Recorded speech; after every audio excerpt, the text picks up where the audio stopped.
Sejam bem-vindos ao Falando em Sucessão de hoje. Para quem não me conhece, eu sou a Ana Rita e, junto com os meus muito queridos sócios Rogério e Cíntia, vamos realizar hoje o 21º Falando em Sucessão. Antes de começar, eu quero lembrar que nós da Uni somos especializados em sucessão e governança de empresas familiares. Somos os únicos no Brasil a integrar num método próprio e com uma equipe multidisciplinar os aspectos relacionais familiares e a estruturação jurídica necessária nesses processos. A gente já atendeu mais de 300 famílias. E também temos vida acadêmica intensa. Eu coordeno há mais de 10 anos o curso de Family Business da GV e todos nós da Uni damos aula na GV e no pós. O Rogério, por meio do Baruch College, passou um ano em Nova York e hoje em dia temos vinculação com o Baruch College. E muito bem, mas vamos lá, vamos dar início ao nosso encontro de hoje. O tema que a gente vai abordar é super delicado, a venda do negócio familiar. Na visão da Uni, todas as empresas devem considerar essa como uma alternativa de sucessão. E essa decisão deve envolver necessariamente a nova geração, olhando para o futuro. A Metal Leve é uma empresa emblemática na história brasileira, é um caso que traz muitas memórias, provoca muita curiosidade, e o nosso convidado participou intimamente de todo o processo de gestão, crescimento e venda da Metal Leve. Sérgio Mindlen aceitou gentilmente o nosso convite. É uma honra para a Uni recebê-lo hoje aqui. Ele que nunca compartilhou dessa forma tão pública essa vivência. Esse é um depoimento inédito. Sérgio Mindlen é conselheiro de administração do IBGC, inclusive foi reeleito agora na eleição da semana passada, do Instituto Acatu e da Biblioteca Brasiliana Gita e José Mindlen.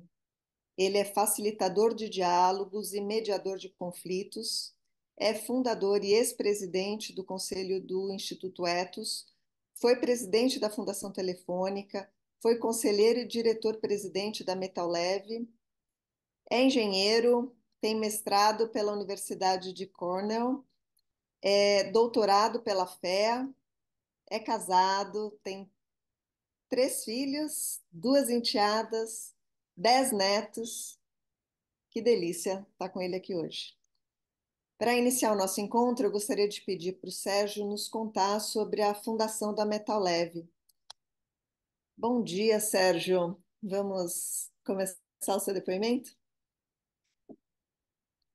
Bom dia, Ana, Cíntia, Rogério e todos que estão aqui.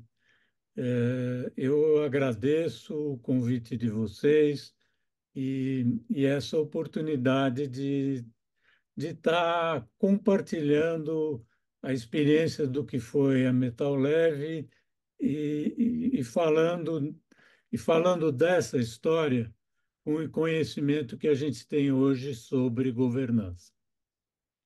A, a fundação da Metal Leve tem uns aspectos curiosos que vale a pena trazer.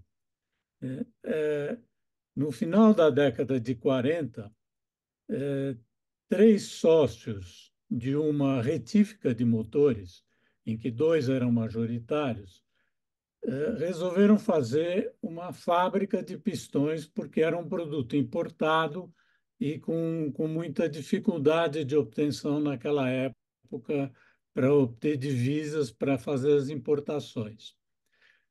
Um deles já era cliente do meu pai como advogado.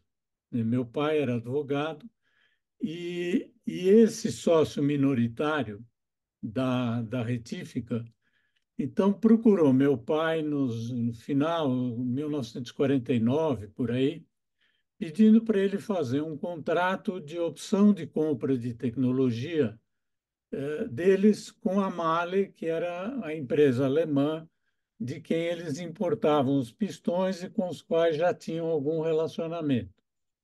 O meu pai redigiu esse contrato E passado um ano, esse cliente dele voltou a ele e disse: Olha, nós queremos fazer o distrato porque nós não conseguimos o capital para criar a empresa. Meu pai, então, disse: Olha, talvez eu possa conseguir alguém, um capital, alguém que faça o financiamento, mas vocês admitiriam essa pessoa e eu como sócios da empresa se a gente conseguir o capital? E eles concordaram. Meu pai tinha um amigo, Luiz Camilo, que era diretor de um banco e era muito amigo dele porque os dois eram colecionadores de livros, apaixonados por livros. E o Luiz Camilo conseguiu o financiamento e então eles formaram a empresa, deram esse nome Metal Leve porque os pistões eram de alumínio, que é considerado um metal mais leve, né? Mas fizeram constituíram a empresa com participações acionárias desequilibradas. O Luiz Camilo, que tinha conseguido o capital, ficou com a maior parte, quer dizer, com a maior participação.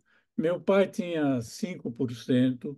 Os dois sócios majoritários da outra, da retífica, também ficaram com participações relevantes, 20 e pouco cada um, e o terceiro sócio também com 5. E o próprio Mahler ficou com 10, que foi integralizado pelos outros. Eles criaram a empresa, há até uma anedota que diz que depois que eles assinaram o contrato social, o Luiz Camilo perguntou, mas afinal, o que é um pistão? Né?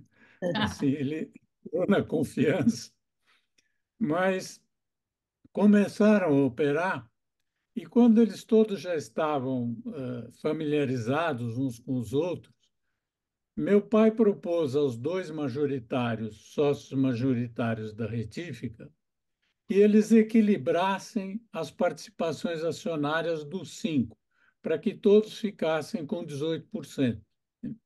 E eles disseram: bom, nós concordamos se o Luiz Camilo, que é quem tem a maior parte, 30 e tantos por cento, concordar.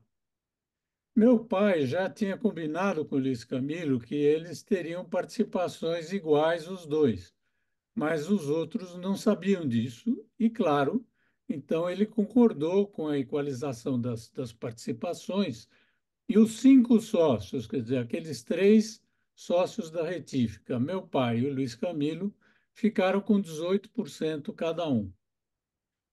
Isso é um traço da cultura instalada na empresa, que foi uma cultura de entendimento, de buscar não ter diferenças que levassem a interesses diferentes dos sócios em relação à empresa. Se criou uma cultura de consenso, de decisão, basicamente por consenso. Eles procuravam não votar, mas chegar a um consenso. Claro que houve momentos em que eles combinavam que, se 4 deles tivessem concordado, o quinto também concordava, né? Mas este traço de entendimento e de procurar evitar os conflitos e sempre respeitar os interesses de cada um dos sócios foi marcante, que permitiu o crescimento da empresa durante várias décadas, mas como a gente vai falar depois, talvez tenha sido um traço da cultura da empresa que dificultou a sua permanência no mercado nos anos 90. Boa. Essa evolução, Sérgio, em algum momento essa sociedade começou a tomar novas formas com a entrada dos filhos ou com a perspectiva de crescimento. Qual foi o próximo passo que modificou essa estrutura e evoluiu, né, a sociedade? Essa estrutura societária foi um pouco substituída logo nos primeiros anos da existência da empresa, porque o Luiz Camilo morreu, os herdeiros dele não quiseram continuar na empresa, e então os sócios recompraram e entrou um novo sócio. Depois o Mahler também saiu, ele na época vivia no Brasil e voltou para a Alemanha, e ele tinha participação pessoal, não a empresa, então ele também quis vender a participação dele. Então entraram dois novos sócios, né? E a participação ficou de meu pai e mais quatro dos sócios com 18% e um com 10%. E essa configuração se manteve ao longo das décadas, né? A empresa começou a funcionar para o mercado de reposição de peças para as oficinas de motores. Mas com a chegada do governo Juscelino em 56 e a criação da indústria automobilística, houve um grande impulso, né, e a empresa cresceu substancialmente na década de 50, na década de 60, passou a ser uma fornecedora para a indústria de veículos original no Brasil, carros e caminhões. Em 1970, eles decidiram abrir o capital da empresa, né? Foi uma das primeiras empresas a fazer abertura de capital e a criar um conselho de administração dentro das regras que tinham sido estabelecidas pela nova lei das SA, que tinha sido criada um pouco antes, né? Foi um Então, movimento bem ousado esse, né, Sérgio? Porque era algo muito novo e ao mesmo tempo, eles estavam mantendo o controle dentro dessa sociedade, né? nessa sociedade, quer dizer, eles mantiveram o controle, porque naquela época as empresas abriam o capital lançando ações preferenciais sem direito a voto. Então, os seis sócios mantiveram com eles 100% do capital votante, né? E eles todos foram para o conselho de administração e, e e participavam também da direção da empresa, mas resolveram contratar uma administração de profissionais, de executivos, e não conseguiam achar alguém à altura para substituí-los, até que um deles disse: Olha, nós nunca vamos achar alguém tão bom quanto nós, então vamos achar o menos ruim, né? Alguém que chega lá perto, e contrataram um executivo profissional, e com isso ficaram os seis sócios no conselho de administração e a gestão executiva com profissionais, um diretor-geral que foi contratado no mercado e vários profissionais que já estavam fazendo carreira na empresa. Na década de 70, Só um pouquinho, vamos começam a pontuar chegar. esse lado. Eu queria só destacar essa tua fala de que os fundadores concluíram que não achariam alguém como eles. E essa um aspecto que é recorrente nos processos de sucessão. É muito difícil essa transição de um fundador, ou no caso de vocês, de vários fundadores, né? Para um executivo não familiar que pega ali o bonde andando e nunca tem mesmo, né? Um que seja à altura. Nessa época, você estava com que idade, mais ou menos, Sérgio? Nessa época, tinha acabado de me formar, eu estava com 23 anos, né? Tinha acabado de sair da faculdade, da Poli, né? E justamente nessa época, alguns membros da segunda geração, né, filhos, genro desses sócios, né, estavam entrando na sua vida profissional. né? Mais gente da minha faixa etária. Havia dois que eram um pouco mais velhos, né, que começaram a assumir posições executivas na empresa. Eu mesmo não comecei a minha vida executiva na Metal Leve, me formei, fui trabalhar na IBM, trabalhei um ano e meio como analista de sistemas na IBM, e depois fui fazer um mestrado nos Estados Unidos, na Universidade de Cornell. Então, eu só voltei no final de 74, quer dizer, com quase 5 anos de formado, e aí também passei a fazer parte da administração da empresa. E Ô, Jô, entrei como. Sérgio, deixa eu aproveitar aqui, antes da gente passar para a sua entrada, né, que é um momento super importante na história da Metal Leve. Como você sabe, a gente hoje, antes de uma empresa abrir capital, tem todo um processo, né, estruturado, complexo, complicado, para o preparo desse momento numa empresa familiar ou multifamiliar, né, como a Ana bem lembrou. Você Uhum. sabe dessa parte da história? Se houve ali, como que foi todas essas famílias chegarem à conclusão que para aquele momento era melhor abrir capital? Então, como você disse, era multifamiliar, né? Eram 6 pessoas que não eram uma família exatamente. Aqueles 3 sócios originais tinham sido cunhados na década de 40, mas já não eram mais, né? Por outro lado, por exemplo, uma das minhas irmãs tinha casado com o filho de um dos outros sócios, então novos laços familiares estavam se estabelecendo, né?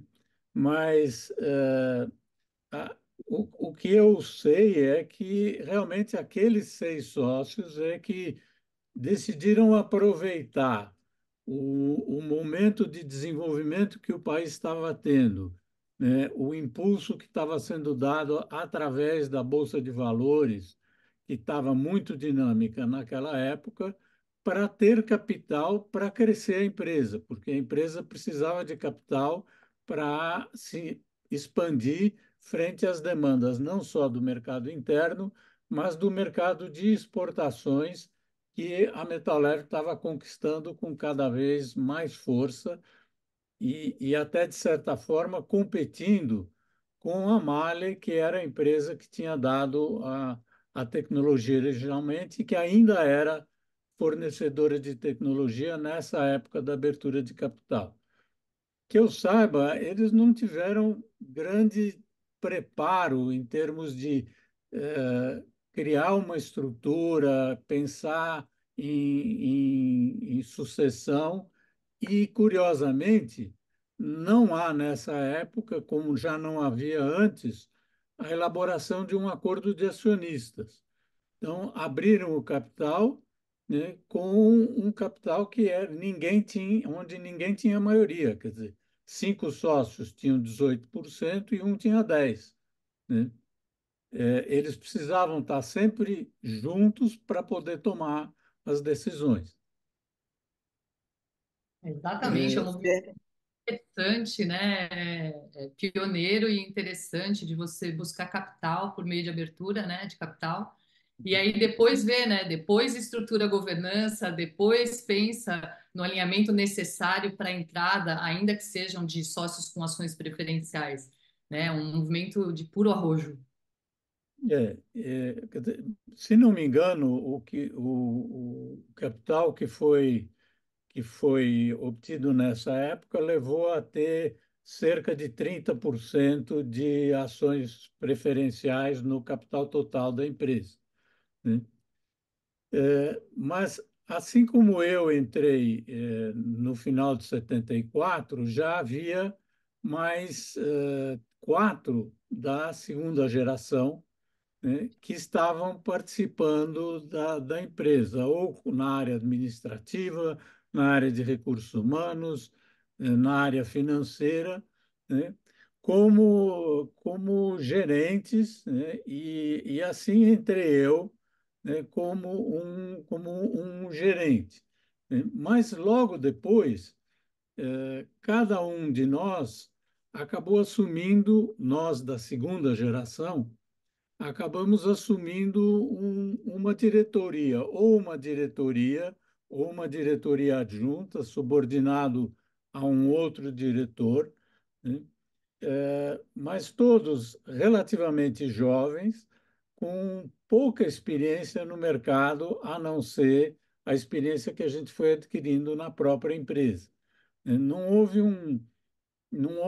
nenhuma decisão de que os membros da segunda geração tivessem que ter alguma formação especial, seguir um roteiro de introdução dentro da empresa. Cada um entrou basicamente na sua área de maior familiaridade e ficamos como parte da direção da empresa a partir dos anos 70. No Sérgio, final, nessa época, então, era o CEO era um profissional não sócio. o CEO era um profissional não sócio, né? Tá? E É, na sua visão hoje, né? Ele deu certo ali? Como é que foi essa saída então dos sócios da gestão e um CEO e ao mesmo tempo um monte de filhos de sócios aqui, né? Ele ficou estrangulado ali, né? pois esse CEO, né, ele tinha alguns subordinados que ele teria muita dificuldade de demitir se ele não achasse que eles estavam indo bem, né? Mas ele foi bem durante alguns anos, foi uma fase de expansão da empresa, né, de grandes investimentos para dar conta da demanda de mercado, mas a empresa também começou, e ele levou um programa em que queria fazer várias diversificações de investimentos. E houve alguns desses investimentos. Um era numa fábrica de máquinas ferramenta, que no fundo, é um dos insumos para o trabalho de uma empresa industrial, mas também houve um investimento numa fábrica de sucos na Bahia, né? Aproveitando incentivos fiscais. Depois de alguns anos, esses investimentos começaram a dar problema, né? E a gestão desse executivo profissional entrou em choque com os acionistas e ele acabou saindo, né? Depois de uns 5, 6 anos como CEO, ele acabou saindo e meu pai voltou a assumir a posição de diretor-presidente, né? Continuou no conselho, mas assumiu a posição de diretor-presidente, coordenando a diretoria. Mas nessa diretoria ainda havia alguns diretores que não eram acionistas, com subordinados que eram diretores adjuntos e que eram segunda geração, né, do grupo acionário. Até que na segunda metade da década de 70 começam a morrer esses sócios originais. Morre um, depois morre o outro, né? E aí os seus herdeiros começam a ter que assumir as posições na empresa, né? O primeiro sócio que morreu tinha 2 filhos, né? E um do primeiro casamento, um do segundo. Esses filhos não se entendiam muito, não se entendiam sobre quem devia estar na empresa. Então, houve várias indicações para participar do conselho de administração, ora um, ora outro. Houve um momento em que eles tiveram uma briga judicial e o juiz indicou um representante profissional para o conselho.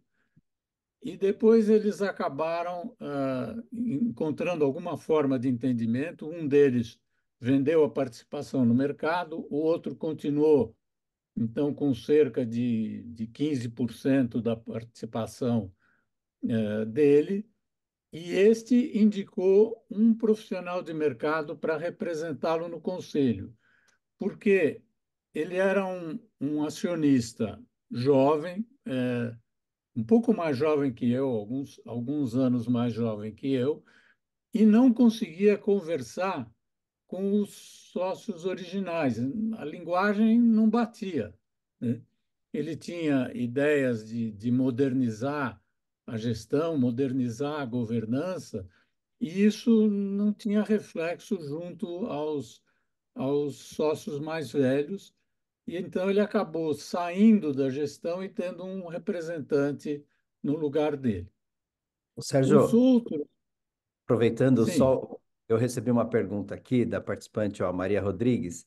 Ela está perguntando nesse aspecto, né, quando surgiam divergências em núcleos familiares específicos, vocês provavelmente à época não tinham estruturas mais sofisticadas como holdings por núcleo familiar, tal.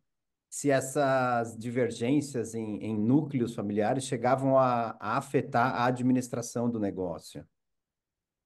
Olha, não chegou a afetar a administração do negócio, porque essa foi a única divergência de um núcleo familiar que causou interferências assim de quem participa no conselho que né, para poder tomar as decisões da empresa. E como era um voto em 6 no conselho, acabava sempre vencido, né? E os Uhum, outros sócios se entendiam entre si, eram todos da mesma geração, né, mais velhos, né? tá. Então eles tomaram uma decisão, e foi isso que acabou afastando esse sócio mais jovem, dizer, eu sou um peixe fora d'água aqui, deixa eu pôr alguém profissional para me representar.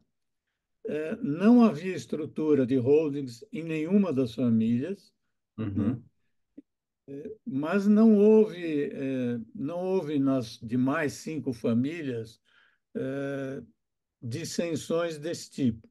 Talvez tenha havido alguma ciumeira entre filhos, porque alguém que estava com uma posição executiva tinha salário. Quem era filho e não tinha posição executiva não tinha salário, né? E basicamente dividendos pertenciam aos sócios originais e os distribuíam na família, cada um como queria, né? Mas claro que nessa fase de crescimento da empresa houve uma liquidez maior e essas famílias todas se beneficiavam desse crescimento e dessa rentabilidade. perfeito, perfeito. Você comentou que nessa época não tinha acordo de acionistas, né, Sérgio? Ainda continua não havendo, na verdade, não houve acordo de acionistas até o final da participação desses sócios e a venda do controle. Então, primeiro morreu um, depois morreu o segundo, né? É, e, e aí tinha que ver quem que ia participar, né? Um segundo sócio não tinha filhos, e ele tinha um sobrinho que também estava como executivo da empresa, que tinha expectativa de herdar e continuar na empresa, mas não herdou. Quem herdou foi a viúva desse sócio, né? Então, esse foi um da segunda geração que disse: bom, eu fui alijado aqui da participação acionária, vou sair da empresa, saiu e foi tocar a sua vida. E quem assumiu a posição de conselho de administração, inicialmente foi a viúva desse sócio, que já era a segunda mulher dele, né?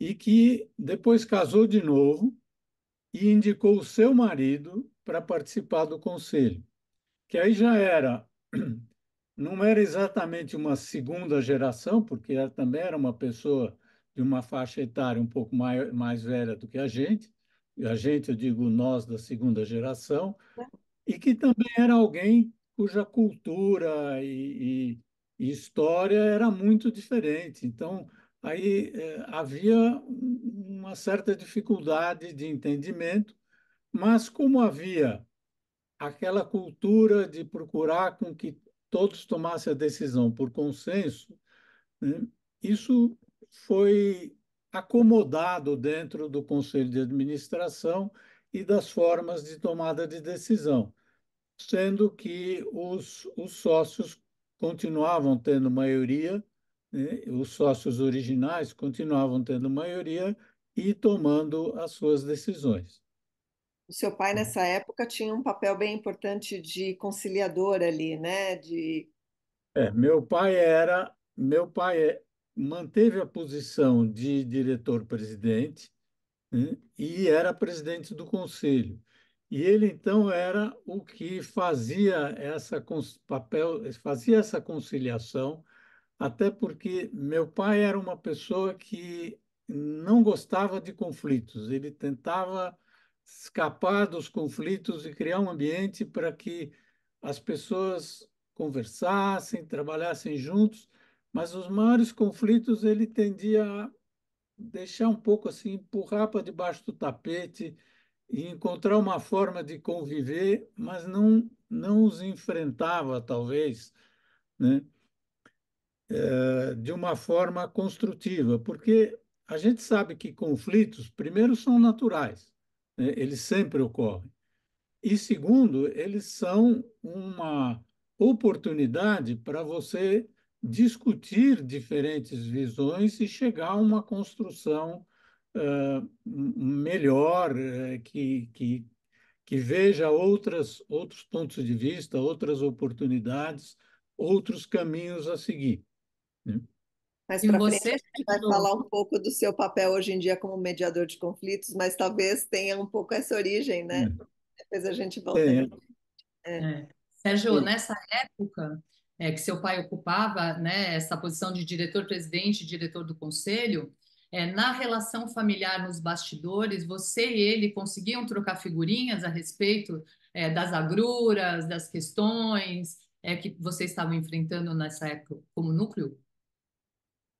Eu e ele, sim, a gente conversava bastante, né? Mas a conversa sobre a empresa não era uma conversa eh, que ocorria em reuniões de família, eu digo da minha família, dos meus pais, das minhas irmãs, né?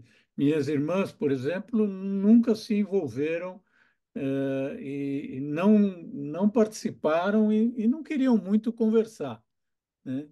Minha irmã mais velha, que é formada em economia, no começo da participação da segunda geração, acho que ficou até desapontada porque ela não foi convidada. Enquanto que o marido dela, que também era da segunda geração, esse sim foi convidado para ser diretor. Quer dizer, você vê que era uma visão também bastante machista naquela época, né? Os homens sendo levados para a direção da empresa e as mulheres ficando fora. Tanto que minha irmã depois abandonou a economia, foi fazer antropologia, e fez uma excelente, brilhante carreira em antropologia, né? É, mas não havia essa discussão das questões da empresa no almoço de domingo, né? Nos encontros de fim de semana da família. Não sei nas outras famílias como era isso, mas acho que era parecido. ô Sérgio, deixa eu fazer um comentário aqui da Gigi, né, que está dizendo aqui no chat que o seu pai era muito amigo do pai dela, do seu Newton, e que ambos tinham muito esse espírito e essa habilidade de conciliação, né? Uhum. E aproveitando também, tem uma outra pergunta bem pontual aqui do Marco Penteado, falando, né, da vinda de diretores, etc. Ele está lembrando aqui que o Faldini, Roberto Faldini, um dos grandes conselheiros e grande defensor da governança corporativa crescer aqui no Brasil, né, ele também foi diretor lá, né? Quando que foi essa época do Faldini? Então, ele foi diretor nessa mesma época que eu, entrou no começo dos anos 70.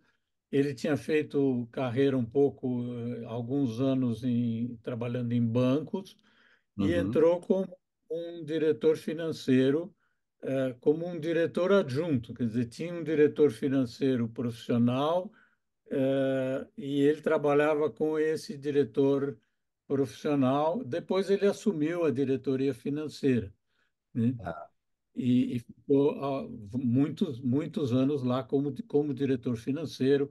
Depois teve uma época que ele saiu, porque ele foi convidado para ser presidente da CVM, né? Ficou alguns anos afastado por conta disso. Mas Faldini é um dos fundadores do IBGC, é, mas, infelizmente, a criação do IBGC é tardia para o benefício da Metal Leve em termos de estruturar a sua governança, porque é de 95 e a empresa acabou sendo vendida em 96, né? exato, exato. Mas nós éramos colegas nessa época, como diretores. Eu participei inicialmente como um diretor adjunto na área de recursos humanos. O diretor era um outro membro da segunda geração, filho de outro sócio. E eu depois, já fazendo carreira dentro da Metal Leve, fui designado para conduzir um negócio de automação industrial em que a empresa resolveu investir. Naquela época da reserva de mercado, dos anos 80, em que não se podia importar equipamentos de informática, a Metal Leve comprou uma empresa da americana Allen Bradley e criou uma empresa de produção de controladores eletrônicos para automação da indústria em geral. Chamava Metal Leve Controles Eletrônicos, e eu fui dirigir essa empresa que tinha, na verdade, um conjunto de três empresas, em parte ainda mantendo a associação com a Alan Bradley. Então, a minha carreira foi um pouquinho paralela, porque eu saí da gestão do negócio pistões, bronzinas e fui dirigir o negócio de automação industrial. Fiquei cerca de 6, 7 anos dirigindo esse negócio, mas com a abertura do mercado e a possibilidade das empresas estrangeiras voltarem a investir, nós acabamos revendendo o negócio para a sócia americana, a Allen Bradley, né, porque eles não tinham mais interesse de ceder tecnologia para uma empresa brasileira se eles podiam estar no mercado. Foi uma negociação difícil, assim, que tive que fazer, né, fazer valer algumas prerrogativas que a gente tinha, como não possibilitar que eles entrassem no mercado por cerca de 5 anos, né, se não houvesse nosso acordo, algumas proteções que a gente tinha criado nos acordos de cessão de tecnologia com essa empresa. Ô, Sérgio, Eu e fiquei. aí associando aí um pouco a venda desse outro negócio com a Metal Leve, né? É, e eu quero quero lembrar, né, que a Metal Leve ela teve uma importância muito grande na história do Brasil e na história dos paulistas tem uma lembrança daquele logotipo móvel na 23 de maio, né? Pessoas da minha geração aqui da minha idade a gente lembra meio que como eh, remete à nossa adolescência, né? E Muita aí gente, fala, né? muita gente lembra desse Eldorem que tinha um pistão que subia e descia lá ao lado do antigo Detran, lá no Isso. Ibirapuera, né? Eu Sérgio, diria que só você não tem uma lembra memória. quem não estava vivo nessa época. A galera mais nova não lembra, porque não estava vivo, mas quem estava tem isso na memória, não é possível. É. Um monte. E ao mesmo tempo, então, de alguma forma, foi se migrando a própria Metal Leve também para a venda do negócio. Vamos entrar um pouco nesse processo, nesse movimento que vocês passaram, que é bastante interessante, né?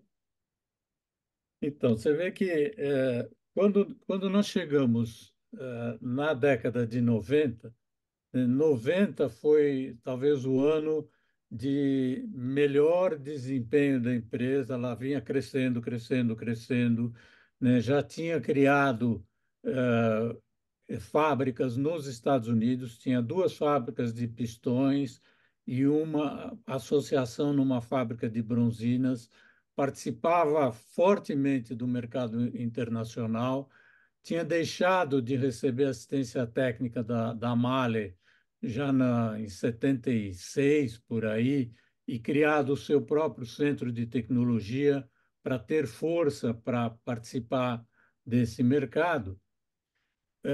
Mas em 90, com a eleição do Collor e o começo da abertura de mercado no Brasil, a empresa começou a enfrentar uma forte concorrência externa de importações de produtos e da própria Mahle, que já tinha estabelecido uma fábrica aqui no Brasil, né? Então, a rentabilidade da empresa começou a ser ameaçada, né? E em 91 foi o primeiro ano que a empresa teve prejuízo. A essas alturas, já quatro dos fundadores originais tinham morrido, né? Só dois estavam vivos, meu pai e um outro. E, e a segunda geração, conversando, e já participava do conselho como conselheiros adjuntos ou como conselheiros, porque tinham substituído seus pais, os sogros, no conselho, estava decidida a fazer uma profissionalização completa da empresa. Então, tomou a decisão de que todos os familiares deviam sair das posições executivas. O Faldini, por exemplo, saiu de uma diretoria financeira e ficou só no conselho. Saíram A todos. gente nem fez eh, essa conexão, que o Faldini era familiar, né? Tinha uma Ele era conexão familiar, familiar. ele era genro de um dos sócios originais, mas que a essa época, nessa altura, já tinha morrido. Então, o cunhado dele era o membro do conselho, ele era conselheiro adjunto. Assim como meu pai era conselheiro, eu era conselheiro adjunto. Eu ainda permaneci dirigindo o negócio de automação industrial até que ele foi vendido em 92. E ficamos todos, então, no conselho de administração e estávamos buscando um novo diretor-geral, né? Porque o diretor-geral desta época era um engenheiro que tinha saído do ITA, entrado na empresa como estagiário, feito toda a sua carreira, mas ele não estava dando conta do recado. A empresa estava dando prejuízo, ele não estava conseguindo reverter essa situação e, principalmente, os membros da segunda geração estavam trabalhando no conselho para que se buscasse um novo principal executivo, um novo CEO, né? Meu pai mantinha a posição de diretor-presidente, mas na prática ele era presidente do conselho e esse CEO fazia o papel do principal executivo. Até que, numa reunião de conselho, este CEO chega e diz: Nós precisamos, eu preciso fazer uma comunicação aos senhores. Eu estou gravemente doente, estou com câncer e preciso me afastar para me cuidar. Com licença, levantou e foi embora. E os sócios foram todos surpreendidos por essa comunicação, ninguém sabia de nada, né? E diz, bom, e agora o que fazemos? Imediatamente, um dos diretores foi nomeado interino para coordenar a direção, mas havia um entendimento de que ele não era a pessoa indicada para realmente assumir esta posição de presidente executivo da empresa.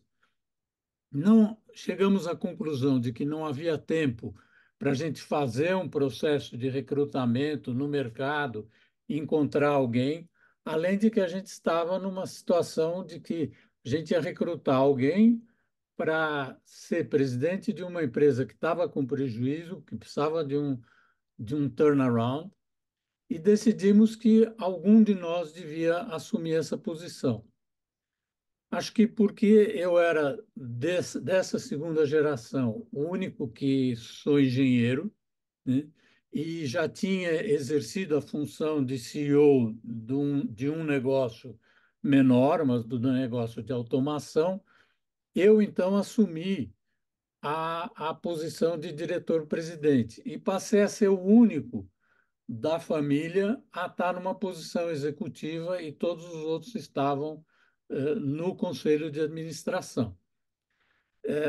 Para fazer esse processo de recuperação da rentabilidade da empresa, eu não me sentia preparado para fazer isso sozinho e nós contratamos uma consultoria que nos ajudou a fazer esse processo, que foi um processo difícil, né, de demissão de muita gente, de mudança de muitos processos na empresa, para conseguir modificar a posição, principalmente a situação financeira, e começar a negociar um processo mais forte de expansão internacional.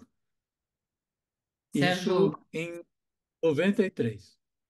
Sérgio, a gente quer dar muita luz a essa parte, porque, recapitulando aqui, né, excelente fala do Sérgio, pessoal, o momento era de crise.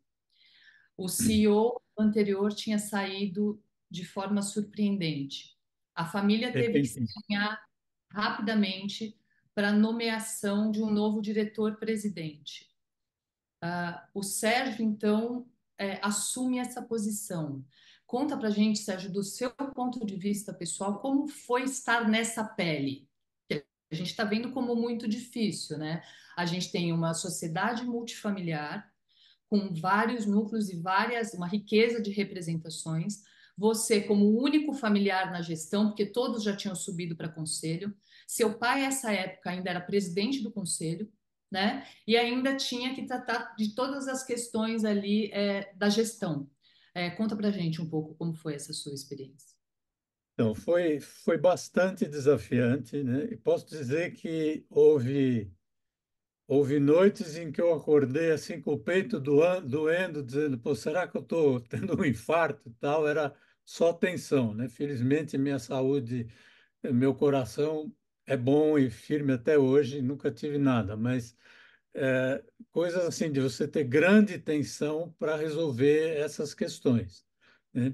Meu pai deixou a presidência do conselho quando eu assumi a posição de diretor-presidente, porque nós conversamos de que não era adequado pai e filho nessa posição numa composição multifamiliar. Então, um outro sócio que era a segunda geração, mas já tinha assumido como conselheiro integral, né, porque o pai dele já tinha morrido, ele assumiu a posição de presidente do conselho, né?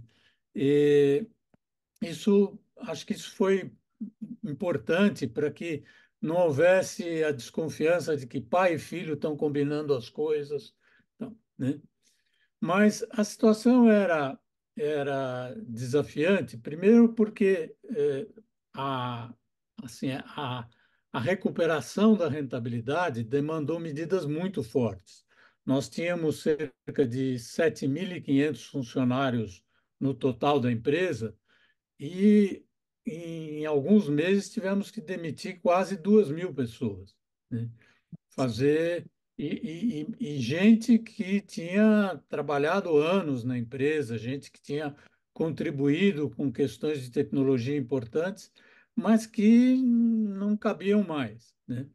Além de ter que substituir processos de administração, toda a área de processamento de dados, toda a gestão de informações, introduzir um novo sistema desses de CRM, que a empresa só tinha internos e tal, né?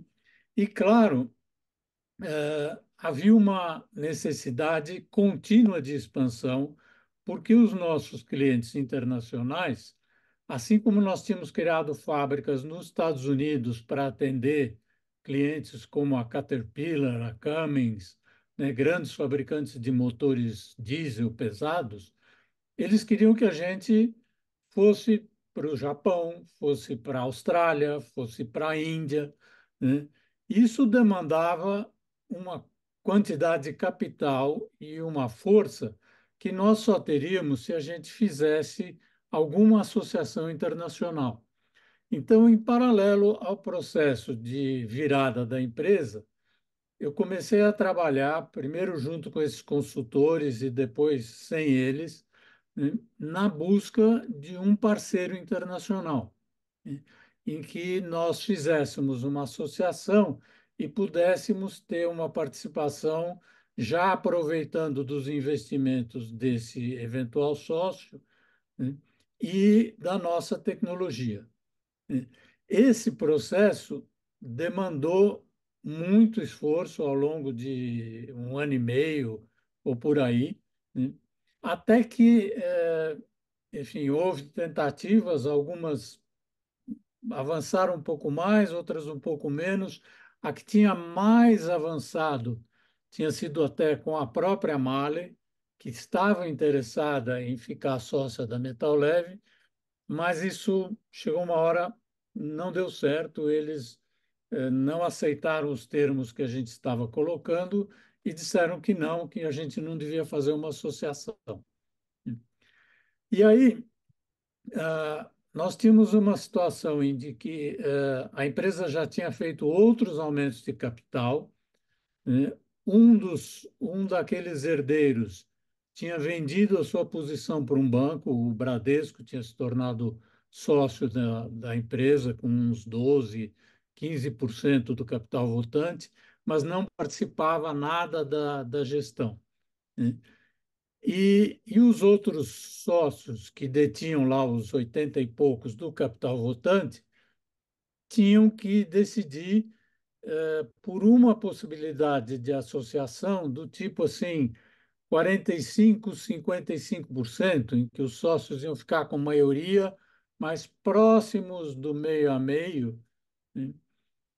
E aí, numa reunião de sócios para decidir sobre esse tipo de associação, eu coloquei a questão de que, olha, se nós não fizermos um acordo de acionistas, criarmos uma holding, alguma coisa desta forma, né, nós rapidamente vamos ser diluídos, né? Esse sócio vai querer fazer aumentos de capital que nós não vamos ter como acompanhar.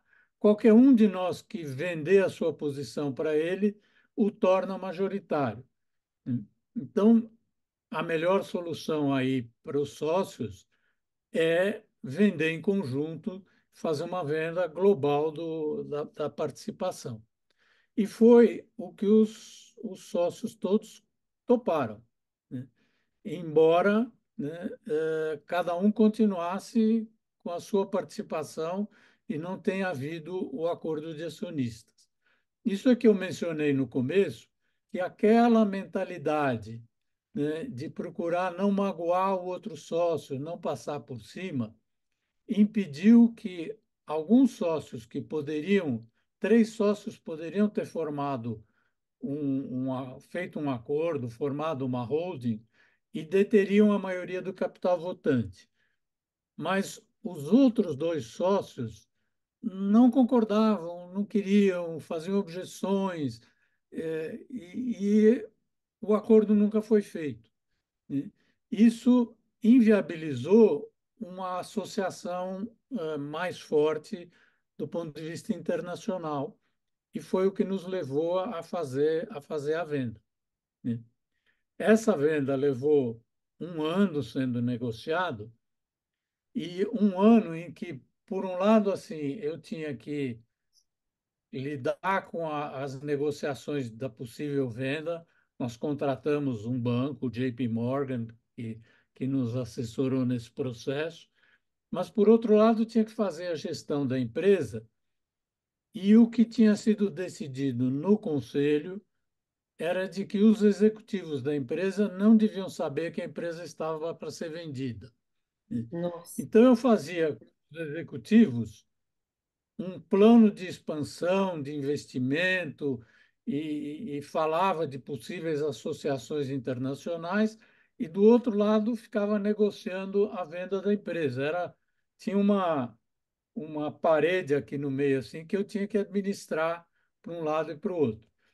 Eu acho que esses executivos que não eram nada bobos percebiam a situação, mas enfim, ninguém dizia que sabia da possível venda. nada foi oficializado. É, que loucura. Nada foi oficializado até o dia que a venda foi anunciada, em que nós assinamos o contrato de venda das ações, todos os sócios em conjunto, embora não houvesse um acordo que os mantivesse juntos, né? E E aí eu reuni a diretoria e disse, olha, nós estamos hoje anunciando, né, que a empresa, que os acionistas todos venderam a sua participação para a Male, que foi a empresa que comprou. Ela, na verdade, comprou através da COFAP, que ela já tinha negociado a compra, né, e depois juntou as duas empresas nos anos seguintes. Ô, Sérgio, Mas eu posso entender então da sua fala que o fato de não haver um acordo de acionistas colocou vocês numa situação de potencial risco entre os acionistas, né? E que em decorrência da necessidade de crescimento e da expansão internacional levou vocês à venda. Podemos fazer essa associação, então, de venda ao não acordo de acionistas? certamente, porque se houvesse um acordo de acionistas, a posição de negociação de um acordo internacional poderia ser completamente diferente, porque você garantiria a existência de um controle majoritário durante um tempo muito mais longo, né? E veja que quer dizer, nós chegamos nessa situação onde só dois dos acionistas originais estavam vivos, né? Meu pai e um outro. Mesmo com esse outro, por exemplo, tinha havido atritos, né? Houve uma situação em que um neto dele resolveu se candidatar a ser executivo na empresa. Ele entrou como executivo. Inicialmente, acho que ele usou só o sobrenome da mãe, então ninguém sabia que ele era neto desse sócio, né? E entrou como executivo Nessas numa alturas área, não numa tinha das áreas. familiar de sócio nenhum, né, na empresa.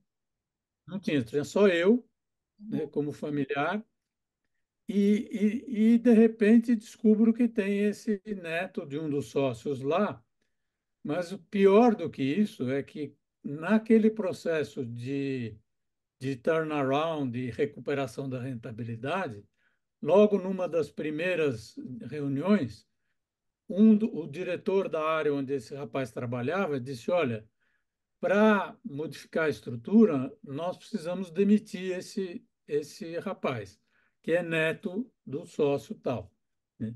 E, e eu tive que dizer a ele: se essa é a melhor decisão, vamos em frente. Porque se eu não autorizasse essa demissão, eu tinha perdido toda a autoridade sobre a questão de profissionalização da empresa. Iam dizer, bom, não é verdade, né? Se você salva um, você pode salvar vários e isso não é para valer. Saí dessa reunião, liguei para o presidente do conselho e disse, olha, está acontecendo isso, isso e isso, é preciso informar o sócio. E ele pediu que eu informasse.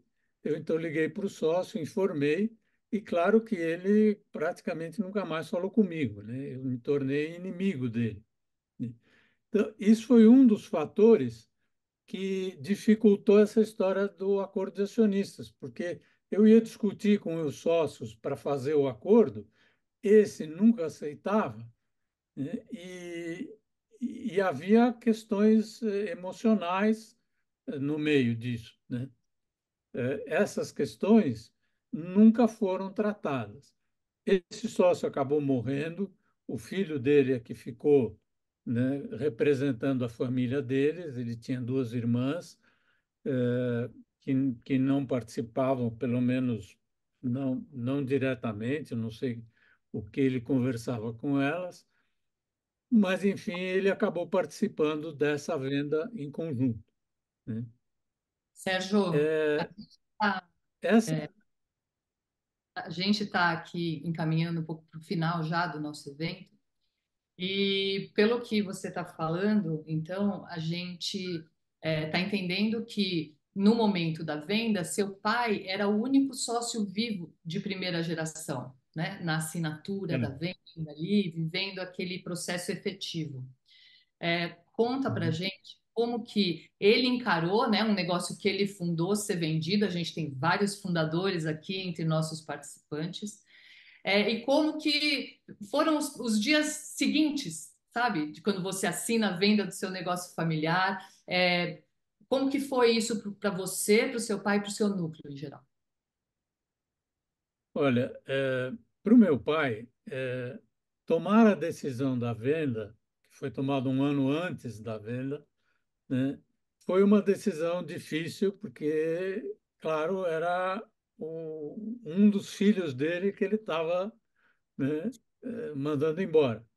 Mas ele foi muito objetivo, né, e disse: bom, se a gente tem que fazer isso, vamos fazer. Ele, felizmente, era uma pessoa que tinha grandes interesses fora da empresa.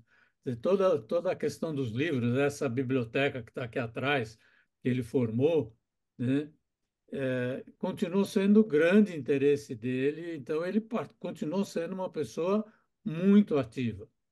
Um ano depois da venda, quando houve aquela crise da Rússia, né, que houve uma crise internacional e os mercados se agitaram muito, ele me disse assim: puxa, que bom que nós vendemos a empresa, né, que não estamos no meio dessa crise como a gente estava antes. Para mim, foi uma frustração não ter conseguido fazer essa gestão, tornar a empresa decididamente rentável, né, e possibilitar essa expansão internacional, mantendo as famílias com o controle da empresa. Foi uma frustração. Por outro lado, claro que foi um alívio, né, porque os problemas eram grandes, né? No dia seguinte da venda, quando nós íamos fazer o anúncio, né, de companhia aberta, que tinha feito, você tinha que fazer o anúncio no jornal, a direção da Amaler quis fazer um anúncio muito maior do que a gente tinha planejado, né? E aí eu disse: bom, vocês querem, tudo bem, porque o preço já está fechado, né? Isso não influi nada no que os acionistas vão ganhar. Vocês querem gastar mais, gastem, né? O dinheiro é seu. Assim, a sensação de dizer: bom, agora o problema não é mais meu, né? Mas ser o único da família, né, que participou da Assembleia Geral Extraordinária, de nomeação do novo conselho, de nomeação do novo diretor-presidente, foi difícil, né? Eu tive que me segurar emocionalmente, porque era uma sensação de frustração bastante grande. Para mim, o que fica, né, dessa, dessa história, olhando a governança como a gente conhece hoje, né, é a importância dos acordos de acionista, dos acordos de família, né, dos protocolos de família, que criam o processo de preparação da segunda geração para assumir posições na empresa. Eu nunca tive, na verdade, um chefe, a não ser o tempo lá que eu estava na IBM, no meu primeiro ano e meio de formado, um chefe que realmente fosse chefe, daquele que te coloca os desafios, que te orienta, que vai te formando, né? eu entrei na empresa e passei quase que a ser chefe de mim mesmo, né? Eu acho que nas famílias empresárias isso é super importante, né? Que se criem os protocolos, que se criem os processos de formação das gerações segunda, terceira, né? Para que estejam preparados para assumir essas posições, não só como profissionais executivos, mas como acionistas, né? O Já. fato, por exemplo, das minhas irmãs nunca quererem falar do que poderia acontecer se o meu pai morresse, fez com que não havia conversa sobre o que representa esse patrimônio na família como um todo, né? E acho que isso acontecia nas outras famílias também. Não havia esse tipo de preparo, esse tipo de envolvimento, pensando bem longe no futuro. Nossa, Sérgio, é tanta riqueza de informação, de olhar, de história. A gente ter a oportunidade de ouvir sobre o caso Metal Leve da sua boca, que é não só alguém que vivenciou todo esse processo de dentro, né? Mas principalmente com o seu olhar, que é muito único, né? E, e você, seu pai, são pessoas especiais, então se há uma admiração muito grande pela empresa Metal Leve, também há uma admiração muito grande pela história dos Mindlin, né? E, Você vê infeliz- que meu, Oi? as pessoas achavam que meu pai era o dono da empresa. Ele não era, ele era um dos sócios. Ele era a Existe essa figura que associação, né? representava externamente a empresa, então tinha muita visibilidade. Mas teve a sabedoria de ver que ou esse negócio criava uma base sólida para continuar, ou era melhor vender, né? Foi bom ter vendido naquela época, não foi a melhor época, né? O primeiro sócio que vendeu, aquele filho, né, de um dos fundadores que vendeu a sua participação minoritária, foi o que vendeu no melhor preço, Entendi. em 90, né? O outro que vendeu para o banco já vendeu por um valor um pouco menor. E os outros todos venderam por um valor menor ainda, porque a empresa estava com problemas e isso desvalorizou a participação, né? Escolher o bom momento para vender um negócio também é super relevante, né? Porque é quando o negócio está bem, né? E não quando o negócio É. está com Dura dificuldade, enxergar esse momento e né? ter esse discernimento, né, para vender no melhor momento. Sérgio, a gente vai da Uni sugerir fazer um outro evento, não sei se como nesse formato falando em sucessão ou se a gente vai organizar um outro evento para a gente poder explorar outros pontos, inclusive outros pontos que decorreram da própria venda, né, daquilo que se desdobrou dentro de cada um dos núcleos familiares, e especificamente dentro do seu núcleo familiar, enfim, e tem tantas Ah, outros aspectos que são interessantes e que a gente hoje não teve oportunidade de explorar. Mas vai ser um a prazer. gente já está no nosso tempo aqui, a gente está sofrendo, mas o nosso compromisso é fazer fazer um evento que tenha horário aí de início e término, então a gente está sofrendo, mas a gente vai encerrar aqui. Mas se você aceitar nosso convite aqui ao vivo, a gente já vai começar a bolar aqui o nosso próximo evento, quem sabe um evento Imagina, presencial. vai ser uma honra, E né? bom, então está Tem o aceito maior prazer. publicamente aqui. Ana, antes de você encerrar, eu só queria agradecer também. A gente teve uma série de comentários e algumas perguntas que não foi possível a gente encaixar, então eu agradeço aqui ao Guilherme Cavalieri, a Gigi, o Tom, deixa eu ver quem mais, e a Mônica Bauer também. Muitos comentários, muitos sugerindo um próximo encontro, de repente presencial, por que não? e muito saudosos aqui da história do teu pai. E muito agradecidos, tá, Sérgio, todos os participantes aqui, Obrigado. por esse compartilhar num encontro tão intimista, assim, tão profundo. Obrigado.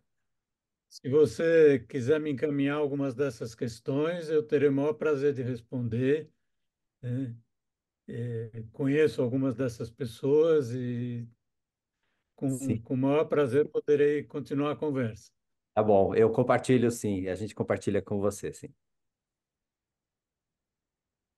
Obrigada, Muito obrigado Sérgio. por essa oportunidade de dividir com vocês essa experiência tão rica.